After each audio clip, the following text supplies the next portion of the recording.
Siyakholelwa yini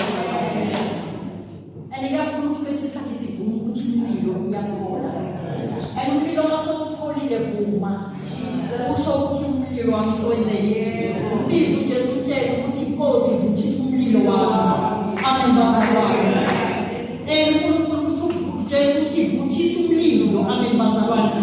Kunale verse engithandayo lomhlabelelo athi khona kube ikhasane elike khona. Amen bazalwane. Uma kukhuluma ngekhasane kukhuluma ngomlilo womfasini, umlilo wamalahle noma umlilo enkulu. Amen bazalwane. Uthola sekugcwele umlotha. Amen bazalwane. Kodwa uma ungafaka isandla sakho ukuthi kukhona lokuvalo omncanyane osiphelele. Amen bazalwane. Uyamtshela uJesu uthi ivuthisa lo mlilo wakhe. Ngoba understand kahle ukuthi lo mlilo mncane kakhulu ukuthi ungavutha. Amen bazalwane. Understand kahle mntwana. Understand kahle ukuthi lo mlilo mncane kakhulu. Kodwa inkosi ukuthi uvuthise lo mlilo wakhe. Uthi after sowuvuthile afudumale usopholile. Amen bazalwane. Akawudingeli yena yedwa, udingela nabanye. Amen bazalwane.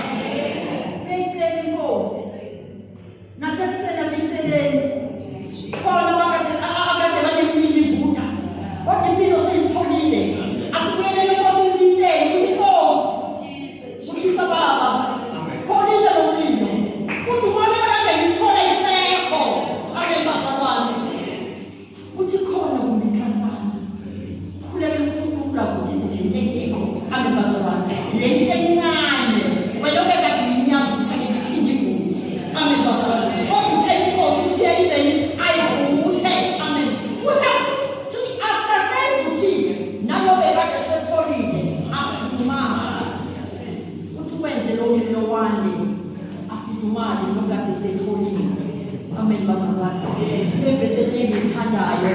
Amen bazalwane. Athi sakhule inkosi kule nkosi. Yangiphi le nkosi bazalwane? Nomntaponi umlilo sokuphilile.